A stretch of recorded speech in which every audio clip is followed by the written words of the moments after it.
온타리오주의 신규 확진자가 크게 감소하면서 3단계 개방을 앞당겨야 한다는 요구가 곳곳에서 터져나오고 있습니다. 브램튼시와 기업들은 코로나 상황이 크게 나아지고 있다며 여름철 아이들의 실내 활동 등을 지원하기 위해 조기 개방해야 한다고 촉구했습니다. 하지만 전문가들로 구성된 정부의 자문기구 온타리오 사이언스 테이블은 3단계 조기 개방은 이르다며 절대 안 된다는 입장입니다. 신규 환자의 80%를 차지하는 인도발 델타 확산 때문입니다. 이들은 영국발 알파 변이가 확산하게 되면 4주 후 일일 환자 수가 6천 명 늘지만 델타 변이는 10배의 수준인 6만 명에 달할 수 있다며 위험 수위가 전혀 다르다고 지적했습니다. 그러면서 2주 반 동안 지켜봐야 안전한지 파악할 수 있다며 또다시 봉쇄하지 않으려면 인내심을 갖고 기다려야 한다고 기구는 강조했습니다. 앞서 온주 보건 책임자도 21일을 지켜보겠다고 발표했고 온주 정부도 어제 같은 입장을 전한 바 있습니다.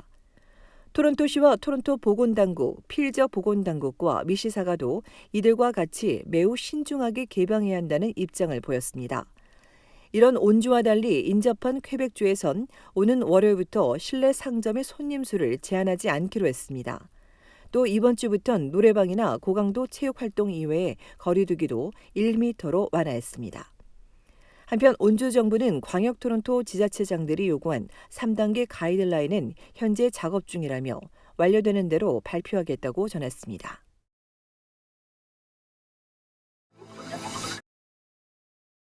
연방정부가 저소득 노인에게 $500를 지원해 줍니다. 노령보장연금 OAS를 받는 시니어는 다음 달 셋째 주 정부로부터 $500를 지원받게 됩니다. 1947년 6월 30일 이전에 출생한 75세 이상 시니어가 대상입니다. 이번 지원금은 일회성으로 따로 신청할 필요 없이 정부가 해당되는 노인에게 자동으로 지급해 줍니다. 또 이달부터는 OAS 연금이 $618에서 최고 $626로 1.3% 오르게 됩니다. 이어 내년 7월부터는 75세 이상에게 지급되는 OAS 연금이 10% 인상됩니다. 1973년 이후 첫 인상으로 전국에 330만여 명이 혜택을 받을 것으로 정부는 예상했습니다. 이외에 소득보장보조금 GIS도 인플레이션에 맞춰 인상할 예정입니다. 한편 연방정부는 오는 2030년엔 65세 이상 시니어 수가 전체 인구의 4분의 1에 가까운 940만 명에 달할 것으로 추정했습니다.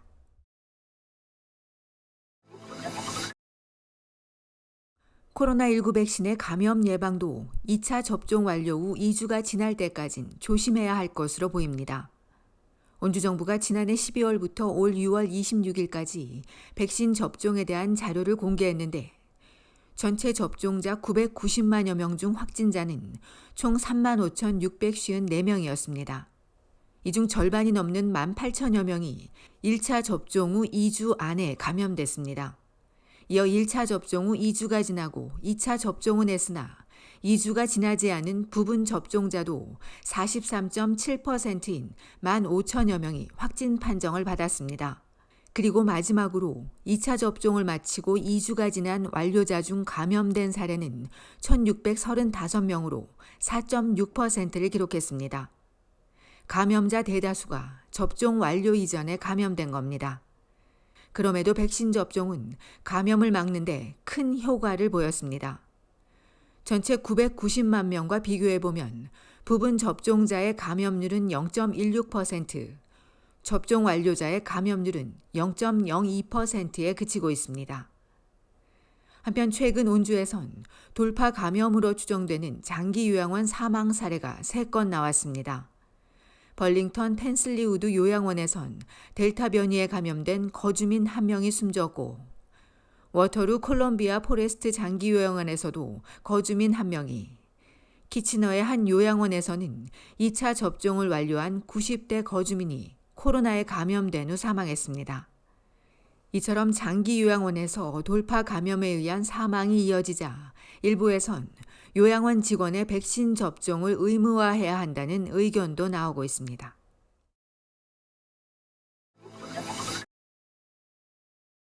온타리오주는 18세 이상 성인 2명 중 1명이 2차까지 백신 접종을 완료했습니다. 그러나 20%는 여전히 단 한 차례도 백신을 맞지 않았습니다. 그러다 보니 최근 3주간 1차 접종률은 3% 오르는 데 그치고 있습니다. 이처럼 더 이상의 진전이 없자 정부는 접근이 어려운 미접종자를 찾아내 접종해주는 백신 접종 가정의 수를 늘리고 미접종 그룹에 지역 보건당국이 접근하도록 관련 정보를 제공하기로 했습니다. 지자체들도 온갖 방법을 동원하고 있습니다. 토론토시는 사전 예약만 가능했던 집단 접종소에 워크인 방문을 허용하기로 했습니다. 단 콩그레스 센터 한 곳에서 오후에만 가능하며 오늘부터 일요일까지 2,000명에게 모더나를 접종해주고 결과에 따라서는 향후 집단 접종소의 워크인 서비스를 확대해 나갈 예정입니다. 욕 지역은 번에 위치한 에밀리카 고등학교에 드라이브스루 접종소를 운영합니다. 이번 주를 시작으로 일요일부터 수요일까지 일주일에 나흘간 6주 동안 운영되며 모더나 또는 화이자 백신을 접종해줄 예정입니다. 이런 가운데 온주에서는 신규 환자가 210명 늘고 4명이 추가 사망했습니다. 사흘 동안 100명대였다 소폭 늘었습니다. 지역별로 보면 워터루에서 52명, 필 지역 23명, 해밀턴 19명, 토론토 18명, 그레이브루스에서 17명이 나왔습니다.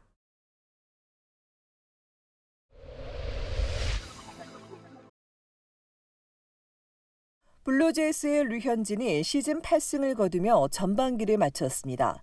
지난달부터 변화구 제구 난조로 불안했던 류현진은 어제 메릴랜드주 볼티모어에 열린 오리올스와의 원정 경기에서 5이닝 동안 안타 5개와 볼넷 2개에 1실점을 했지만 삼진 7개를 잡아내며 호투를 펼쳤습니다.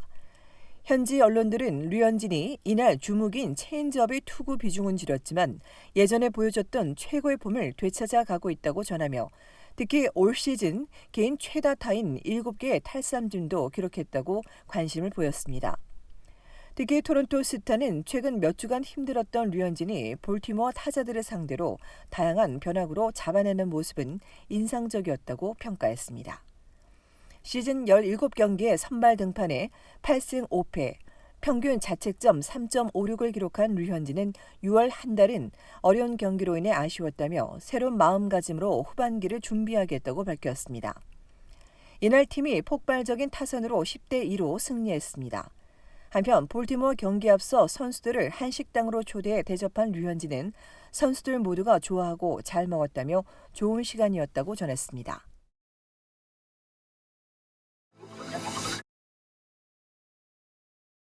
캐나다 한인과학장학재단과 캐나다 한인과학기술자협회가 젊은 과학기술 인재 양성을 위해 장학생을 모집하고 있습니다. 장학생이 선정되면 SK그룹 장학금과 의료법인 고려의료재단 장학금, 모감 과학장학재단과 CS윈드 장학금 등을 지원받게 됩니다. 지원 자격은 캐나다 시민권자 또는 영주권자로 캐나다 내 대학에서 과학과 기술, 의학 분야 풀타임 학부 3학년 이상이거나 풀타임 대학원생이며 오는 7월 30일까지 구비 서류를 제출하면 심사해 8월 13일에 발표할 예정입니다.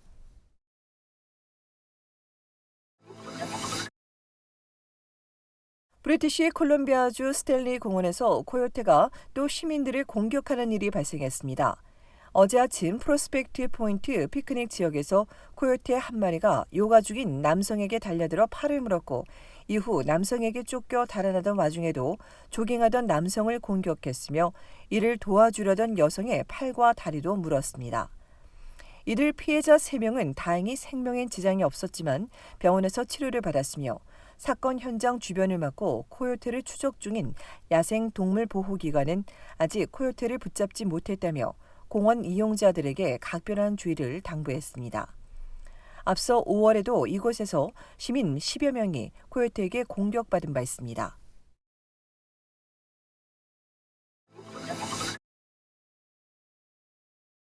이르면 21일로 예정된 온타리오주의 3단계 개방에 맞춰 토론토 명소들이 속속 개장을 알리며 손님 맞을 채비에 들어갔습니다. 토론토의 상징인 CN타워는 오는 23일부터 전망대는 물론 CN타워를 걷는 아찔한 엣지워크 등을 개방하고 꼭대기층에 있는 360도 회전 레스토랑은 29일부터 손님을 맞을 예정입니다. 앤디 워홀 특별전을 준비 중인 온타리오 미술관 에이지오는 오는 21일부터 캠벨 스프켄과 마릴린 먼로 등으로 유명한 팝아트 거장 앤디 워홀의 작품 250점을 전시합니다.